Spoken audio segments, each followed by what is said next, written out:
นอกจากการสนับสนุนช่องของเรานะครับผ่านการกดไลค์กดแชร์แล้วก็ Subscribe นะครับผมปัจจุบันนะครับผมช่องของเราได้เปิดช่องทางใหม่ๆนะครับผมเพื่อให้ผู้ชมนะครับผมและแฟนๆของช่องนะฮะสามารถให้การสนับสนุนช่องเล็กๆช่องนี้นะครับให้ได้ไปต่ออย่างต่อเนื่องนะครับและมั่นคงนะครับผมด้วยระบบสมาชิกนะครับผมที่ช่องเราเพิ่งเปิดขึ้นมานะฮะซึ่งทุกคนสามารถที่จะกดสมัครนะครับผมสมาชิกนะครับผมที่ปุ่มจอยนะครับผมหรือปุ่มสมัครสมาชิกนะครับผมที่มุมขวาล่างใต้คลิปนะครับผมหรือมุมขวาบนในหน้าต่างของช่องนะครับผมเพียงเดือนละ50 บาทเท่านั้นนะครับผมโดยมีสิทธิพิเศษมากมายไม่ว่าจะเป็นตราประทับแสดงระดับหลังชื่อนะครับผมเป็นรูปเรือชิปเปอร์ที่ออกมาแบบอย่างสวยงามนะครับผมพร้อมกับอีโมจินะครับเป็นรุ่นพี่แฮมชิปเปอร์นะครับผมสุดน่ารักนะครับซึ่งใช้ในการพูดคุยนะครับผมในช่องคอมเมนต์พร้อมสิทธิพิเศษต่างๆมากมายที่กำลังจะตามมาในอนาคตนะครับผมอีกอย่างหนึ่งคือทั้งการชมคลิปแบบ Exclusive นะครับก่อนใครนะครับผมหรือโอกาสที่จะได้ทำกิจกรรมต่างๆร่วมกันในอนาคตนะครับผมก็สำหรับสมาชิกเท่านั้นนะครับผมที่เก็บสิทธิ์นี้เอาไว้ให้กับทุกๆท่านนะครับแต่หากระบบสมาชิกยังไม่หนำใจนะครับผมเรายังมีช่องทางอื่นให้สนับสนุนกันนะครับผมไม่ว่าจะเป็นระบบซุปเปอร์แตงนะครับผมซึ่งหากผู้ชมเนี่ยเจอสัญลักษณ์นะครับรูปหัวใจนะครับผมที่มีดอลลาร์ไซน์นะครับผมหรือสัญลักษณ์รูปเงินดอลลาร์อยู่เนี่ยข้างใต้คลิปใดคลิปหนึ่งเนี่ยสามารถที่จะคลิกนะครับผมเพื่อโดเนทนะครับผมแทนคำขอบคุณนะฮะเพื่อเป็นการสนับสนุนช่องได้นะครับหรือจะเป็นการโดเนทนะครับผ่านบัญชีธนาคารนะครับผมซึ่งได้ใส่รายละเอียดเอาไว้แล้วนะครับข้างใต้คลิปนี้นะครับผมเอาไว้ที่คำบรรยายใต้คลิปนอกจากนั้นนะครับผมเรายังได้เปิด Line Open Chat นะครับซึ่งชื่อว่า ATS Channel Family นะครับผมก็เลยขอเชิญชาวช่องทุกคนนะครับผมเข้าร่วมห้องแชทได้โดยไม่มีค่าใช้จ่ายใดทั้งสิ้นนะครับผมเอาไว้พูดคุยแลกเปลี่ยนข่าวสารกันนะครับผมในครอบครัวของเราและผมได้จัดทำสติกเกอร์ลายรุ่น Lovely พี่แฮมนะครับชิปเปอร์นะครับเอาไว้เป็นสติกเกอร์ที่ใช้พูดคุยกันด้วยนะครับจะได้ใช้คุยกันในกลุ่มก็น่ารักดีนะครับผมหรือจะเอาไปใช้คุยกับเพื่อนๆส่วนตัวก็ได้นะครับไม่ติดอะไรเลยนะครับผมตั้งใจทำออกมามากๆนะฮะเพียงชุดละ35 บาทเท่านั้นนะครับผมใช้ได้ตลอดชีพนะครับผมก็หวังว่าทั้งหมดนี้นะครับผมจะเป็นเรื่องราวดีๆที่จะเกิดขึ้นกับช่องของเราและชาวช่องของเราทุกคนนะครับผมเพื่อมุ่งหน้าต่อไปสู่ปี 2023 ปีนี้และก้าวต่อไปด้วยกันอย่างมั่นคงนะครับผมอย่าลืมสนับสนุนกันนะครับขอบคุณครับ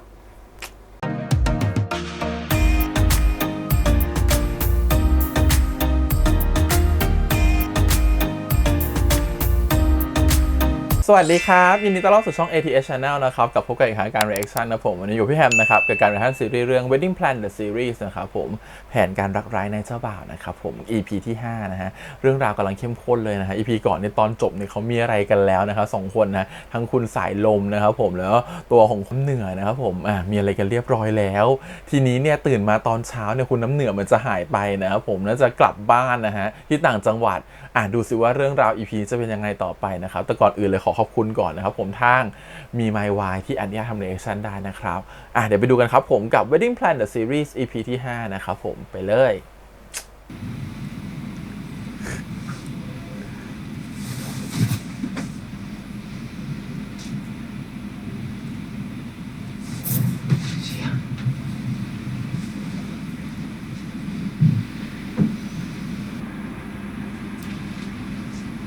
เพิ่งนอนกับ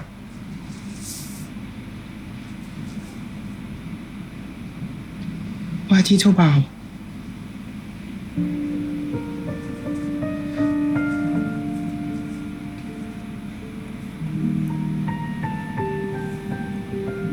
จริงๆเป็นประเด็นที่ซีเรียสอยู่นะ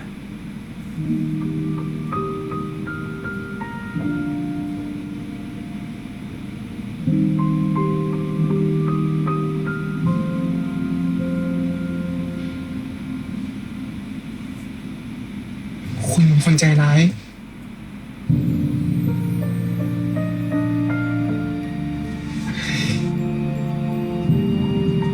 คุณมาบอกชอบผมทำไมอ่ะ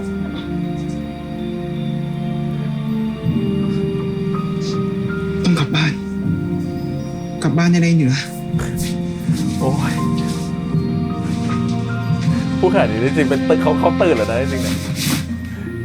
วันนี้ก็จะหลับลึกอีกโอ้สายลม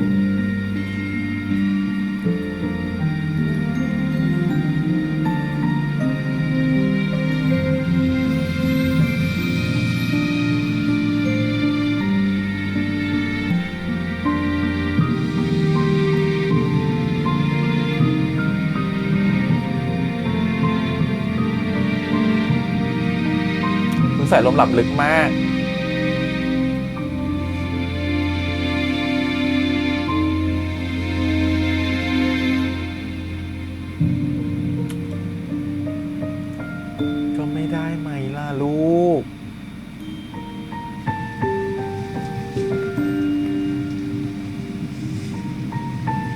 ผมไม่มีสิทธิ์แล้วนะครับและ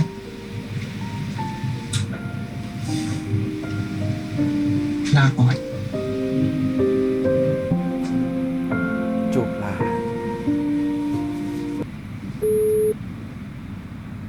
ฮัลโหล เจ๊ผมขอลาพักร้อนได้ไหมครับ ได้สิ แกจะพักนานแค่ไหนก็ได้ เดี๋ยวฉันบอกบอสให้เอง แล้วเจ๊จะไม่ถามผมเหรอว่าเกิดอะไรขึ้น แล้วแกพร้อมที่จะเล่าไหมล่ะ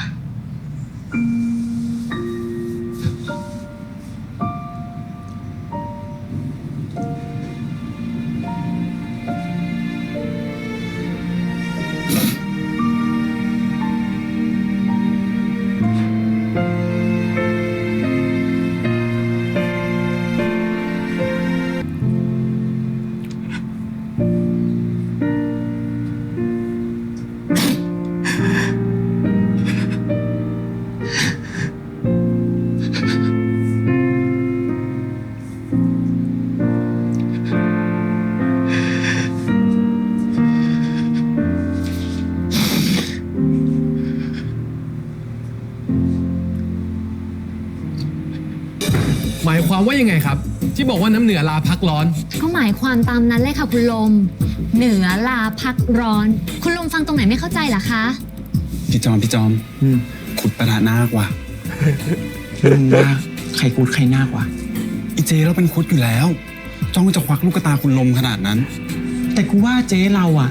น่าจะสิงโตแม่ลูกอ่อนมากกว่าว่ะมึงดูดิตะปบได้ตะปบไปแล้ว แล้วเหนือจะกลับมาเมื่อไหร่ครับ ไม่ทราบค่ะ ลาไม่มีกำหนด ผมก็เพิ่งรู้นะว่าบริษัทนี้มันใจดีขนาดให้ลาแบบไม่มีกำหนดด้วย ใช่ค่ะ ใจดีมากให้ลาไม่มีกำหนดเลยค่ะวิคุณลมคงจะเป็นห่วงงานแต่งงานของคุณใช่ไหมคะ ไม่ต้องห่วงเลยนะคะ เพราะว่าอิ่มคนนี้เนี่ยจะเข้ามารับช่วงต่อแทน รับรองว่างานจะออกมาดีสมราคาคุยแน่นอนค่ะถ้าไม่มีอะไรแล้วเนี่ยเรียนเชิญกลับบ้านได้เลยนะคะเพราะพวกเราเนี่ยมีงานที่ต้องทำกันต่อค่ะ Wedding Planner ของผม ชื่อน้ำเหนือครับ ไม่ใช่คุณอิ่ม อุ้ย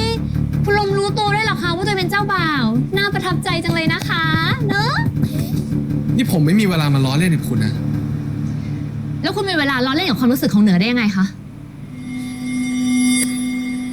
ใช่ค่ะ น้ำเหนือคือ wedding planner ของคุณ แต่คุณรู้ไหมคะว่าเมื่อเช้าเหนือบอกอะไรอิ่ม เหนือบอกว่าเหนือไม่มีสิทธิ์จัดงานแต่งงานให้คุณแล้ว ไม่มีสิทธิ์แม้แต่จะมองหน้าคุณยี่หวา ไม่มีสิทธิ์แม้แต่จะเอ่ยคำว่าขอโทษให้เจ้าสาวของคุณ อิ่มรู้จักเหนือมา4 ปี เหนือรักงานนี้ เหนือไม่เคยทิ้งงาน ไม่เคยที่จะทำงานไม่สำเร็จ ไม่เคยแม้แต่จะร้องไห้กับอิ่ม แต่นี่เหนือรู้จักคุณไม่ถึง2 เดือน คุณกลับทำให้เหนือทำทุกอย่างที่อิ่มว่ามา คุณลองกลับไปคิดดูแล้วกันนะคะคุณลม ว่าการกระทำเล่นๆของคุณเนี่ยส่งผลต่อความรู้สึกของคนคนหนึ่งยังไงบ้าง ผมอยากเจอเหนือจริงๆนะครับ ให้ผมได้เจอเขานะ คุณกลับไปเถอะครับ ใช่ครับ ผมว่าคุณควรกลับไปหาเจ้าสาวคุณนะ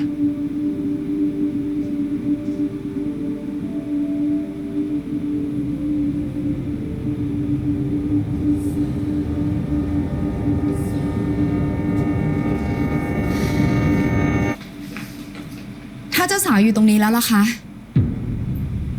ผมต้องบอกความจริง ให้กับที่ทำงานรู้ก่อน ไม่งั้นไม่ได้ไปต่อแน่นอน ช่วยเราฟังพวกเรา แล้วค่อยตัดสินพี่ลมได้ไหมคะ คดีพลิกแต่สำหรับเหนือมันเสร็จไปแล้วอะมันไม่ถูกอะ ถ้างานแต่งมันจะล่มก็ปล่อยมันล่มไป พี่ไม่แคร์แล้ว ตอนนี้พี่อยากเจอเขามากกว่า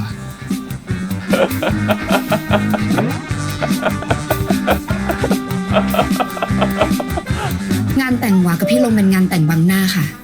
ตัวจริงของหวาก็คือคนนี้ เรื่องระหว่างผมกับหวาเป็นของปลอมครับ แต่ความรู้สึกที่ผมมีให้น้ำเหนือคือเรื่องจริงนะครับ ผมขอร้องบอกผมเถอะว่าน้ำเหนืออยู่ที่ไหน ให้เขาได้ฟังทุกอย่างจากปากผมแล้วถ้าเขาตัดสินใจว่าไม่อยากจะก้าวไปพร้อมกันจริงๆผมจะถอยเอง ขอร้องนะครับ หวาก็ขอด้วยคนนะคะ คุณอิ่ม ให้คุณเหนือได้ฟังทุกอย่างจากพี่ลมก่อนได้ไหมคะ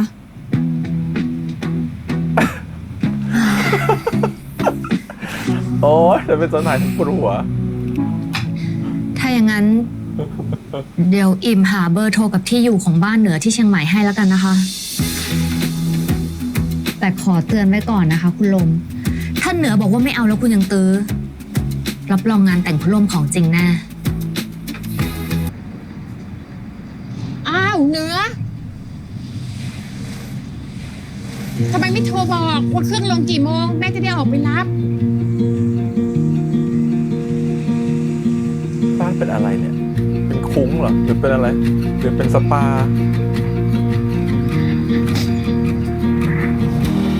แม่เหนือกลับมาบ้านแล้วนะ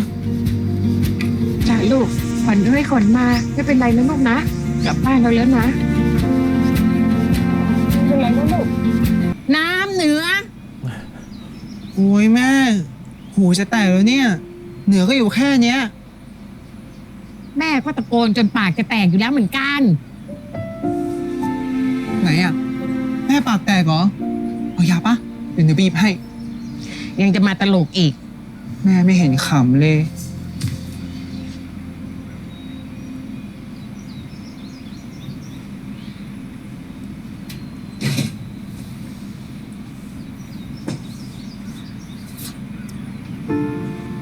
เกิดอะไรขึ้นที่กรุงเทพ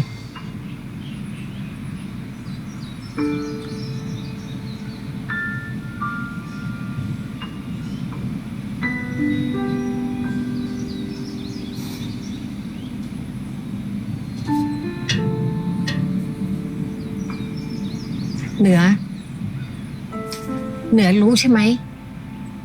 ว่าไม่ว่าจะเกิดอะไรขึ้น เหนือก็ยังเป็นลูกแม่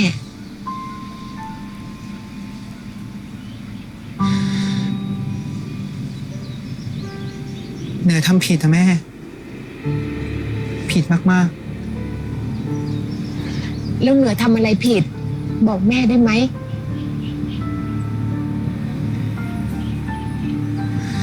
เหนือไม่กล้าบอกกับแม่ เหนือไม่อยากพูดถึงมัน แล้วเหนือจะเก็บไว้ให้มันเป็นทุกข์ทำไม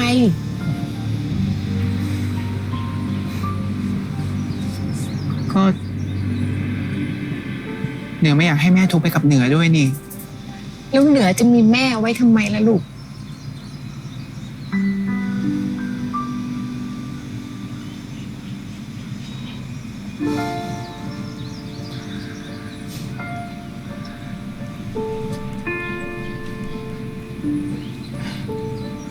ใครทำอะไรลูก เปล่า เขาไม่ได้ท เหนือทำ ำ ตัว เหนือทำตัวเอง เหนือทำผิดนะแม่ ผิดยังไม่น่าให้อภัยเลยอะเหนือน่าจะเข้มแข็งมากกว่านี้อะแม่ เหนือมันใจง่าย เหนือรักเขา ทั้งที่ เขาก็มีเจ้าของอยู่แล้วอะ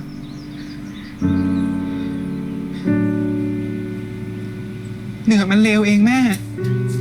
เหนือไปยุ่งกับคนที่กำลังจะแต่งงานอะเหนือขอโทษนะ ที่เหนือเป็นคนแบบนี้อะเหนือขอโทษ โอเค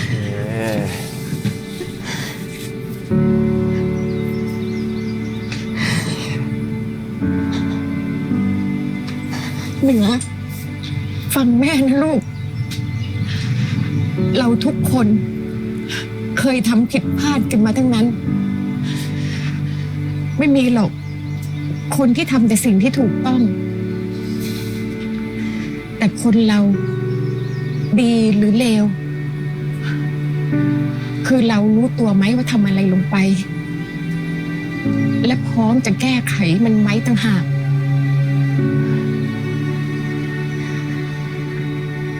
ถ้าเหนือลูกแม่เป็นคนเลวเหนือคงไม่ต้องร้องไห้ คงไม่สำนึกแบบนี้ ตอนนี้ลูกถอยออกมาแล้ว ลูกพยายามแก้ไขทุกอย่างแล้ว ไม่เป็นไรแล้วนะลูก น้อยก็ตัวละครรู้สึกผิดแบบจริงใจ เหนือสัญญาแม่เหนือจะไม่ทำแบบนี้อีกแล้วเหนือสัญญา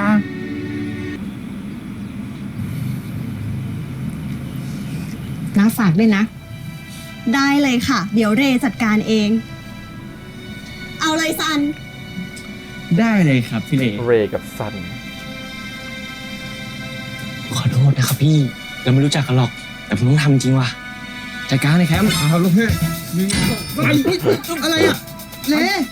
แม่ทำอะไรเนี่ย ล่าเริงเร็วๆนะเจ้าลูกชาย แม่ทำอย่างนี้ไม่ได้นะแล้วนี่ใครเนี่ย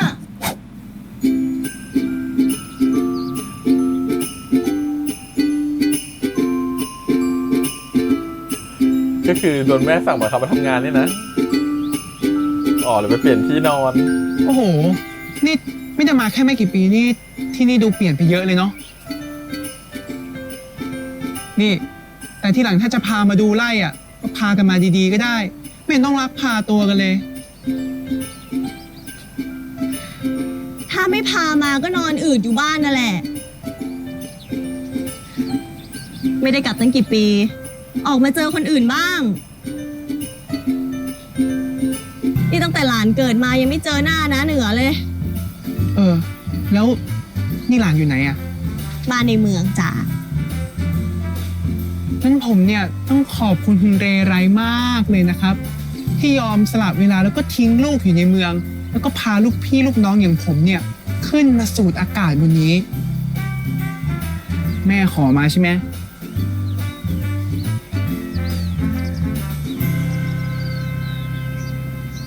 เรื่องความรักเหรอ แต่ว่าจะตัดใจแล้วแหละ งั้นฐานะญาติสนิท ถูกใจคนงานคนไหนเนี่ย บอกเลย เดี๋ยวจัดให้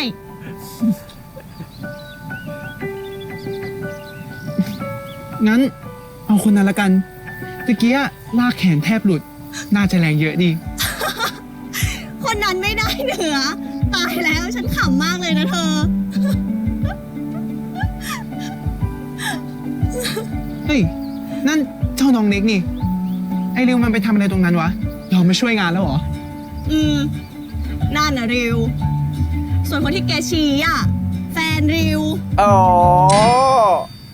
เฮ้ย นี่ไอริวมันยอมผู้ชายแล้วเหรอ ยอมแล้วจ้า ส่วนพ่อหนุ่มนั่นน่ะนะ ชื่อซัน เรียนที่เดียวกันกับริว ตั้งแต่ขึ้นมาฝากตัวเป็นน้องเขยอ่ะ ก็ถูกพี่รินใช้เป็นทาสทุกปิดเทอมเลย ถือว่าแสดงความบริสุทธิ์ใจ จนกว่าจะเรียนจบน่ะ รินเรริว พี่สาวน้องสาวบ้านนี้นี่ใจร้ายชะมัด พี่เหนือนี่นะ พี่เหนือ ได้ข่าวว่าพาผัวมาเยี่ยมบ้านเหรอ ไม่ใช่พี่ ไม่ใช่นะ ใช่ครับพี่ เมื่อกี้ขอโทษนะครับ ที่ใช้ความรุนแรงอ่ะ ถ้าเกิดผมไม่ทำตามคำสั่งคนบ้านเนี้ยเดี๋ยวเขาไม่ยกลูกคนเล็กให้ผม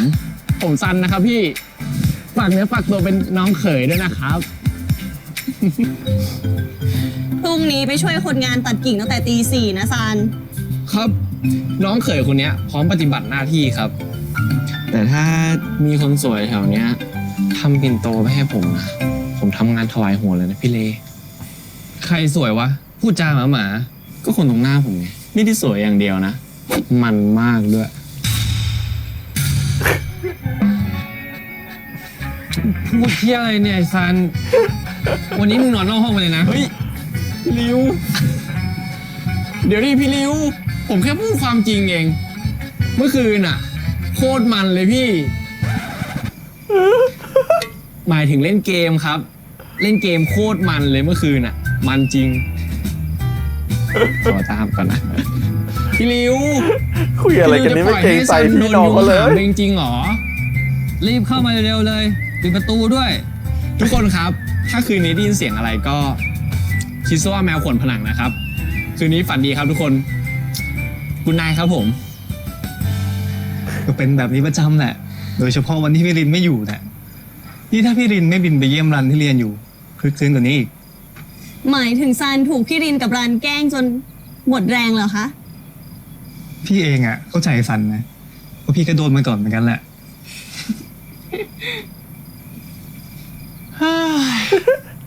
อย่าหวานกันนักสิพี่ต้น ไม่เกรงใจคนโสดเลย ก็หาคู่ซะสิยังเหนือน่าจะมีคนเรียงแถวมาอยู่นะ มันไม่ง่ายขนาดนั้นนะดิ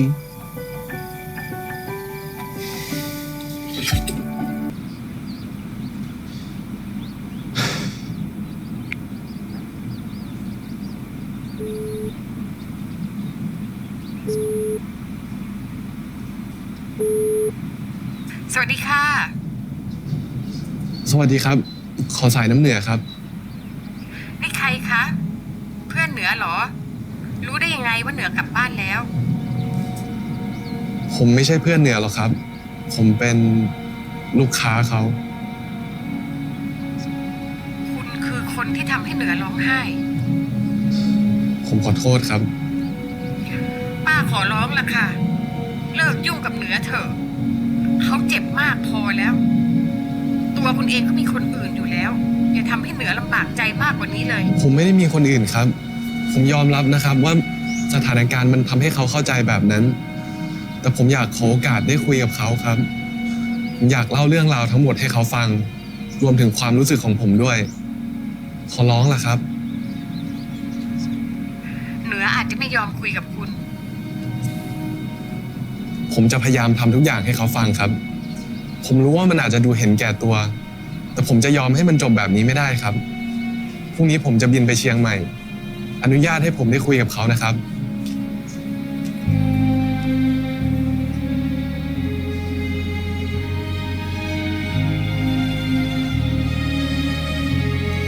คุณชื่ออะไร สายลม ผมชื่อสายลมครับ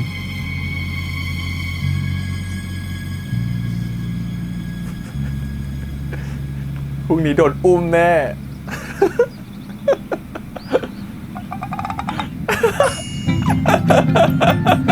พี่ครับ พี่ชื่อสายลมปะครับ ใช่ครับ ขอโทษนะครับพี่ครับ ยังไม่ ส่ง ใช่ คนมาอุ้ม สูงยาวเข่าดีอย่างเงี้ยโอ้กล้ามแน่นอย่างนี้ด้วย ต้องใช่คนที่ไอ้ซันตามหาแน่ๆชื่อสายลมปะพี่ ครับ ผมชื่อสายลม ผมว่าแล้วสายตาผมไม่พลาดหรอกหล่อๆอย่างเงี้ย สายลมแน่นอน ไอ้แคมป์ ได้เลยครับลูกเพ่เชิญทางนี้เลยครับผม ผมรถมาจอดรอแล้ว รถ ก็พี่จะไปหาพี่เหนือไม่ใช่เหรอพวกผมไม่ใช่คนน่าสงสัยนะพี่ ผมซัน ส่วนไอ้เนี่ย ไอ้แคมป์พวกผมเป็นคนงานไล่คุณละลิน มารับพี่ไปหาพี่น้ำเหนือ แล้วถ้าผมไม่ไปอ่ะ ถ้าพี่ไม่ไปอะนะ ก็อย่าหวังว่าจะได้เจอพี่เหนือเลย ผมบอกไว้เลยนะ ว่าพี่ๆบ้านเนี้ยเขาดุกันอย่างกับหมา แล้วผมเตือนไว้เลย ที่เขาส่งผมมาเนี่ย เพราะผมขับรถขึ้นเขาได้ห่วยบรรลัยเลยพี่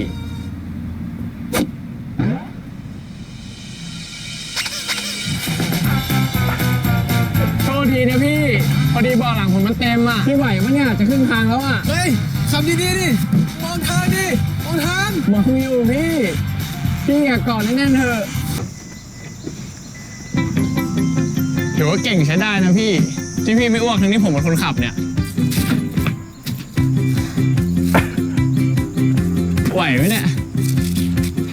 ไม่อ้วกนะ คุณมาที่นี่ได้ไงอ่ะ ผมไปพามาเองครับ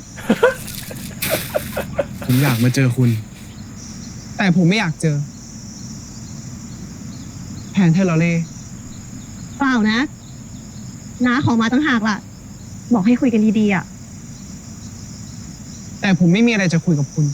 นี่คุณลืมไปแล้วเหรอว่าอีกเดือนเดียวคุณก็จะแต่งงานแล้วอ่ะ คุณฟังผมก่อนได้ไหม ให้ผมอธิบายก่อน อธิบายอะไรอีกครับ ในเมื่อผมเป็นคนจัดงานแต่งให้คุณ ผมรู้ว่าคุณรักเจ้าสาวคุณมา10 กว่าปีอะไม่ใช่ผม เรื่องระหว่างเรามันก็แค่ความพลั้งเผลออะกลับไปหาคุณยี่หว่าเถอะครับ ผมไม่อยากเป็นตัวการทำร้ายใคร ส่วนคุณเอง ก็อย่าทำร้ายเจ้าสาวคุณไปมากกว่านี้เลยครับพาเขาเข้าไปทะเล มาทางไหนกันไปทางนั้นเลยนะเว้ยอย่ามายุ่งกับพี่กู ถ้าฉันรู้ว่าคุณทำอะไรไว้ ฉันคงไม่ให้คนมารับคุณมาที่นี่หรอก เหนือไม่ควรต้องเจออะไรแบบนี้ อธิบายดีๆนะพี่ บ้านนี้เขาเอาตายนะจะปล่อยอะไรเยอะแยะเนี่ยไปไล่มันดิใจเย็น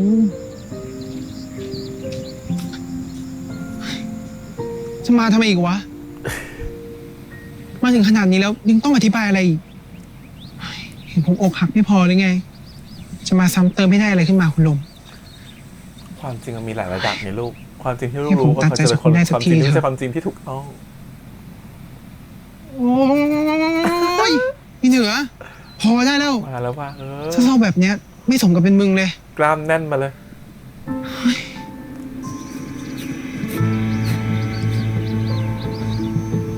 เหนือ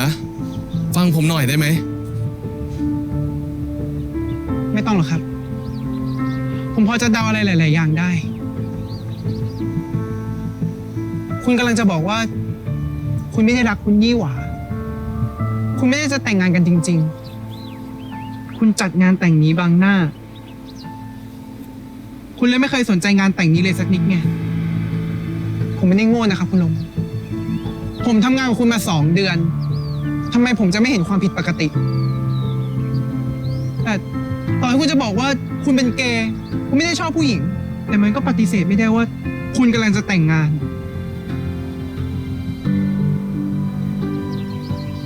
ผมไม่พร้อมเป็นชู้กับใครครับคุณลง แล้วก็ไม่พร้อมจะร่วมมือกับคุณทำร้ายผู้หญิงคนไหนอีกด้วย หวาตั้งหากที่เอาผมมาแต่งงานบางหน้า คุณเข้าใจทุกอย่างเกือบถูกแล้ว แต่มีอยู่เรื่องหนึ่งที่ผมอยากบอกให้คุณแน่ใจ ไม่จริง คื แล้ อ ว ผมกับหวา ไม่ได้เป็นอะไรกัน เราไม่ได้รักกัน ไม่ใช่ว่ารักเรา คุณพูดของคุณอยู่คนเดียว อย่างที่คุณพูดเหนือ ผมไม่ใช่ใบ ผมเป็นเกย์ ผมไม่เคยสนใจผู้หญิงเลย และยี่หวาเองอ่ะ ก็ไม่เคยมองผู้ชายเลยแม้แต่วินาทีเดียวเหมือนกัน แต่ คนที่วางแผนจัดงานนี้ขึ้นมา คือหวา เพราะเขาอยากที่จะเป็นอิสระจากครอบครัว เขาต้องการที่จะย้ายไปอยู่กับคนที่เขารัก โดยที่มีผมเป็นเกราะกำบัง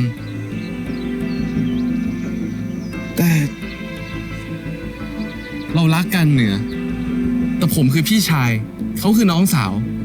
มันไม่มีอะไรจริงๆ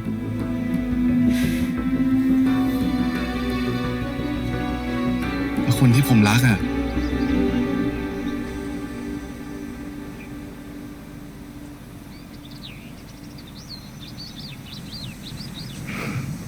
คือคุณ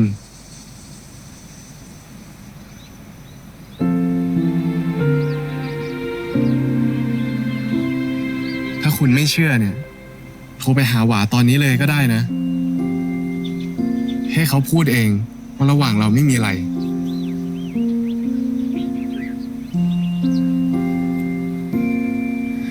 ผมรู้ผมปิดบังคุณเหนือ คุณจะไม่เชื่อผมก็ได้ ผมอยากขอโอกาสคุณสักครั้งหนึ่งอะช่วยมองผมเป็นผู้ชายธรรมดาสักคนที่ชอบคุณ ได้ไหม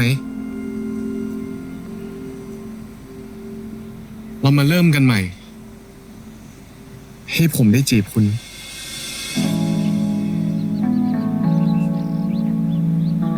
ชอบมือมาก ชอบมือของน้องซันนี่มาก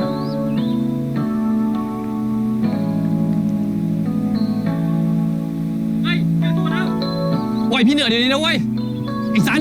ไปล่างบอกมาดิ เร็ว โทษทีว่ะพี่ ผมยื้อเวลาให้ได้แค่นี้ว่ะ เฮ้ย กระซิบอะไรวะ เปล่าไม่ได้กระซิบ ไปเถอะพี่ เดี๋ยวเขาสั่งคนงานทางไร่มาลากพี่ออกไปนะ ผมจะไม่ยอมแพ้เรื่องของคุณ ไปเถอะ ไปเร็วดิล่างไปดิ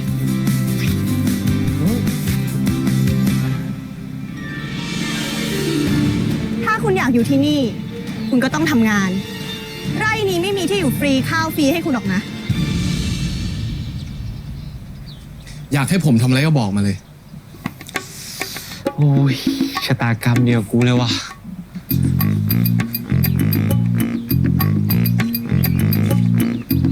เอาไงดีเหนือ ก็แล้วแต่เธอสิเล ก็ไร่นี้มันเป็นบ้านของเธอ นี่ก็ผู้อยู่อาศัยเหมือนกัน ทนให้ได้นะคะ ซัน พาไปเปลี่ยนเสื้อแล้วทำงาน คือเวลาเอาคือของเหนือ ที่ เหร อ อ ยู่วันนี้ก็ต้องทำวันนี้แหละ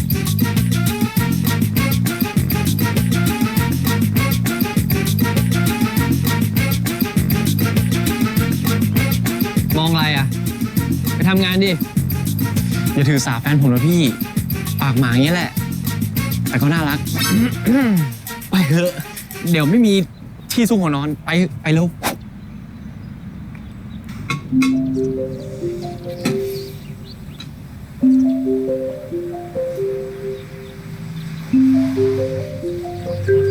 ตื่นเช้าจังเลยนะครับ คุณต่างหากที่ตื่นเช้ากว่าผม ก็พวกผมอ่ะต้องตื่นไปทำงานในไร่ตั้งแต่ตี 4อ่ะพี่เหนือ แต่พี่ลมเขาก็เก่งนะ โคตรอึดเลย ตอนผมมาพิสูจน์รักแท้ปีแรกนะ ผมเกือบตาย แต่พี่ลมไม่เป็นไรเลย ตอนเนี้ย ก็เล่นเข้ายิมอาทิตย์ละทั้ง4 วัน เอาเลยมันเดือย ยิ้มทำไมครับ ผมดีใจที่คุณจำเรื่องของผมได้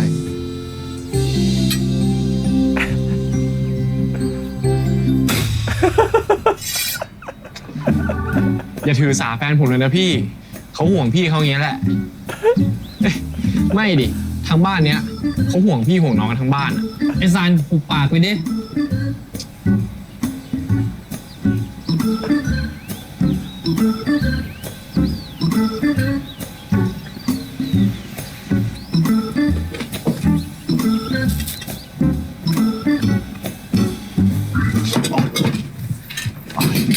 โดนล่วงไหม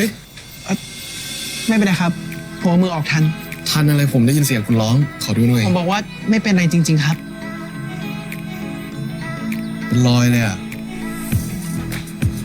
เป็นรอยอย่างเงี้ยจูบทีเดียวก็หายแล้วพี่ ไอ้ซันมอยหุบปากไปไง โอ้ยก็อินเนอร์ตาม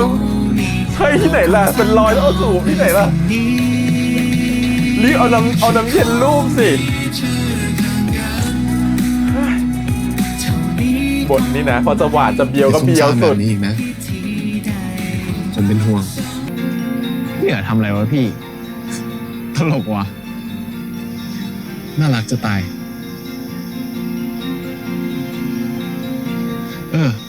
พรุ่งนี้พี่ยืมรถเข้าเมืองเลยดิ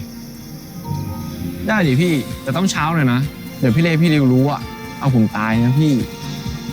งั้นไปตอนนี้เลยได้ปะ เฮ้ย ไม่ได้พี่ ทางลงเขามันอันตราย ไว้ค่อยไปพรุ่งนี้เช้ามืดนะ แล้วพี่จะเข้าเมืองไปทำอะไรวะ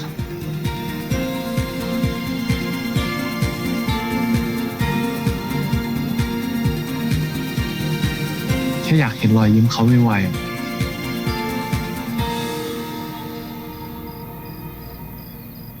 พี่เหนือเขาก็ใจดีเนาะเขายังมากินขนมให้พี่เห็นเลย ให้พี่รู้อะว่าเขาได้ของขวัญแล้วพี่อะแม่งจับมือพี่เหนือ คุณมีสิทธิ์ถึงผมเนี่ยเหรอ ผมรู้ครับว่าผมไม่มีสิทธิ์ แต่ผมกำลังพยายามเพื่อสิทธิ์นั้นอยู่ ทำไมถึงเป็นผมล่ะครับ ผมก็ไม่รู้นะเนี่ย ผมรู้แค่ว่าเวลาที่ผมมองคุณน่ะมันทำให้ผมยิ้มได้ตลอดเวลาเลยอะผมขอโทษที่ผมเห็นแก่ตัวแบบนี้นะ ผมเลยอยากบอกคุณว่า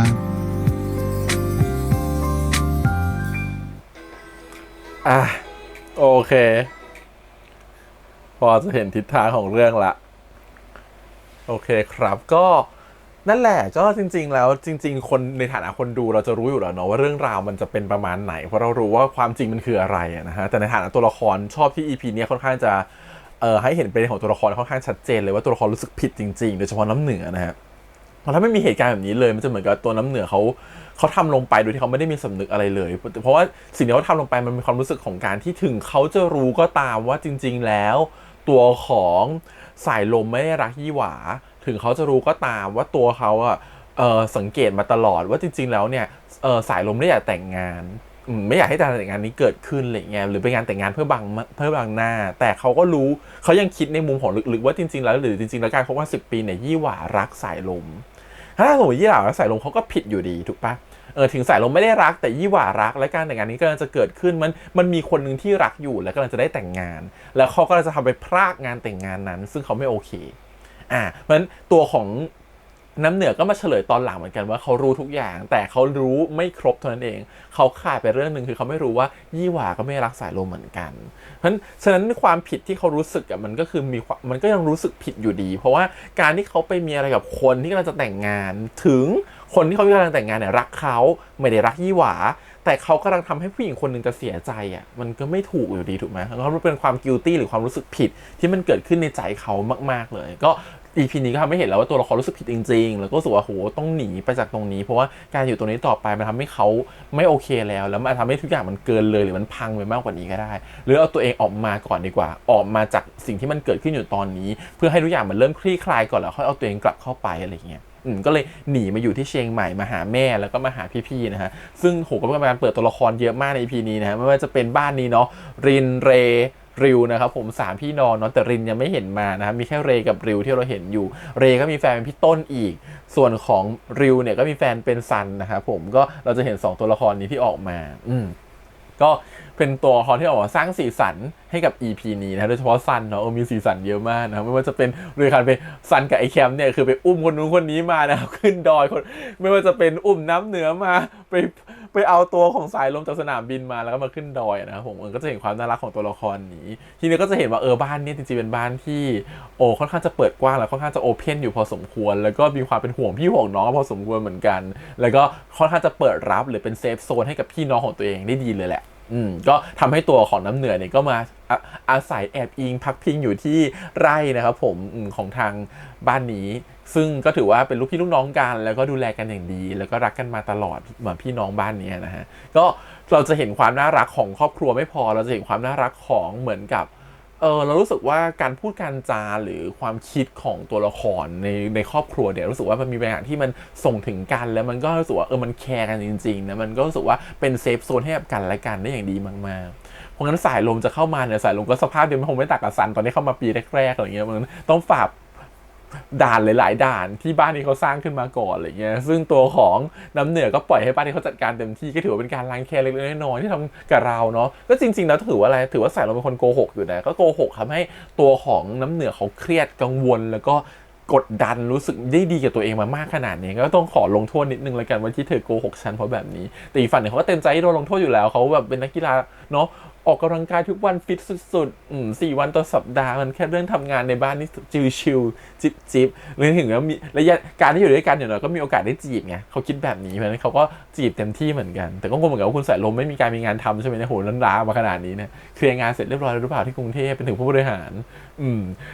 รทีนี้ก็เราจะเห็นว่าในมุมของนักแสดงตัวนักแสดงที่ถ่ายทอดมาเป็นตัวละครเนี่ยเราจะเห็นว่าตัวละครมันจะค่อนข้างที่มีความกดดันในแต่ละคนที่แตกต่างกันไม่ว่าจะเป็นน้ำเหนือที่รู้สึกกดดันมากๆที่เรากำลังทำผิดอยู่อีกคนนึงก็อยากต้องการจะบอกความจริงมากๆต้องการที่จะไปให้ถึงไปบอกเขาอีกครั้งหนึ่งมีโอกาสพูดกับเขาอีกครั้งหนึ่งคือต่างคนต่างมีอ็อบเจกต์หรือจุดประสงค์ที่มันแตกต่างกันในตอนนี้ไงสุดท้ายมันก็เลยเหมือนถูกจุดตัดมาชนกันแล้วเขาเห็นว่า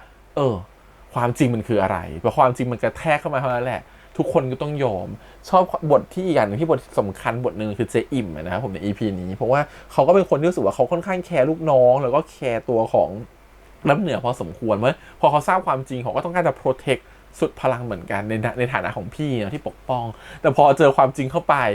ระหว่างยี่หว่ากับตัวของสายลมก็มีเหวอไปเหมือนกันก็งงเหมือนกันตกลงต้องทำยังไงวะเนี่ย เหตุการณ์มันพลิกไปหลายอย่างมากนะฮะสุดท้ายก็โอเคยอมบอกที่อยู่แล้วบอกเบอร์โทรเลยมีการให้ตัวของสายลมเนี่ยโทรหาแม่นะครับผมแม่ก็ปฏิเสธเหมือนกันแต่คิดว่าคงคุยกับแม่เรียบร้อยแล้วแหละว่าต้องการขอโอกาสโน่นนี่นั่นอะไรเงี้ยทำให้ตัวแม่เองก็เลยยอมอ่อนให้นะฮะเพราะทุกคนก็คงจะรอว่าจริงๆแล้วความจริงคืออะไรแล้วการแต่งงานบังหน้านี่คืออะไรทุกคนจะมองไม่เห็นแต่ในฐานะคนดูรู้อยู่แล้วว่ามันคือการแต่งงานบังหน้ามันก็จะมีดีเทลในเรื่องของการแต่งงานตรงนี้นั่นยุบยิบไปหมดเลยนะครับผมที่มันต้องจัดการแต่จุดประสงค์ก็เพื่อทำให้ยี่หว่าได้มีอิสระจากครอบครัวแล้วออกไปอยู่คอนโดจะได้มีเวลาอยู่กับคนรักได้อย่างเต็มที่ ก็อาจจะเป็นสิ่งนั้นแต่กลายว่าพอตอนนี้มันกลายว่าคนที่ซวยมันคือสายลมซะเองที่ไปช่วยยี่หว่าวันยี่หว่าก็ต้องออกมาทำบางอย่างเหมือนกันให้เห็นว่าเฮ้ยจริงๆมันคืออะไรเพื่อจะช่วยให้สายลมได้พบกับความรักที่ควรจะเป็นเหมือนกันก็ถือว่าเป็น EP ที่ค่อนข้างจะเคลียร์คัทนะครับผมเข้าใจตัวละครทั้งหมดแล้วก็รู้ว่าจุดประสงค์คืออะไรจะมีความนิดนึงคือแค่ตัวของสายลมเนี่ยแหละคือถือว่าตัวของสายลมมีความเป็นตัวละครที่ค่อนข้างเทาๆนิดนึง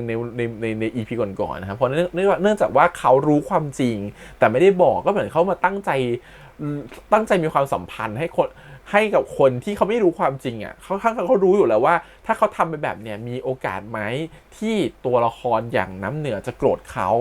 มีโอกาสที่ตัวละครอย่างน้ำเหนือจะรู้สึกแย่กับสิ่งที่มันเกิดขึ้นเขาไม่ได้คิดเรื่องนี้เลยไม่ได้โฟกัสในเรื่องของพวกนี้เลยมันทำให้เขารู้สึกว่ามันเป็นพระเอกที่ก็นิดนึงนะมันจะไม่ค่อยเข้าใจความรักหรือมันไม่เข้าใจสิ่งคนที่อยู่ตรงหน้าหรือคนรักของเราเท่าที่ควรอะไรเงี้ยก็ทำให้ EP ก่อนๆน่าจะมีหลายๆคนที่บ่นบทของพระเอกนะฮะผมว่าสายลมเนี่ยโหเป็นผู้ชายที่ไม่โอเคเลยรู้เป็นแบบนี้ยังไม่เคลียร์ไม่พูดให้เข้าใจอะไรเงี้ยปล่อยให้มันเลยตามเลยอะไรเงี้ยก็สุดท้ายก็ยังไม่ได้เห็นความรู้สึกผิดของตัวสายลมโดยตรงแต่ก็เห็นว่าคงโดนทำโทษเยอะเหมือนกันอะไรเงี้ยเพราะว่าถือว่าเป็นการล้างแค้นในฐานะแทนคนดูไปละกันหรือความรู้สึกว่าที่คนดูคนรู้สึกว่าไม่ชอบตัวละครตัวนี้เลยรู้สึกว่าเขานิสัยไม่ดีรู้สึกว่าเห็นแก่ตัวอะไรเงี้ยก็ถือว่าได้เห็นความสะใจที่โดนล้างแค้นแต่ก็เป็นการล้างแค้นที่ยังไม่ค่อยเห็นภาพชัดเจนเนาะเหมือนกับว่าจะไปนู่นไปนี่ทำงานทำนู่นทำนี่แต่เป็นแค่คำพูดอะไรเงี้ยสุดท้ายก็คือว่าเราก็จะเห็นตัวละครไม่ได้มีความลำบากอะไรขนาดนั้นแต่ก็ถือว่าอย่างน้อยๆที่อยู่ใกล้แล้วกันมีโอกาสได้จีบก็เต็มที่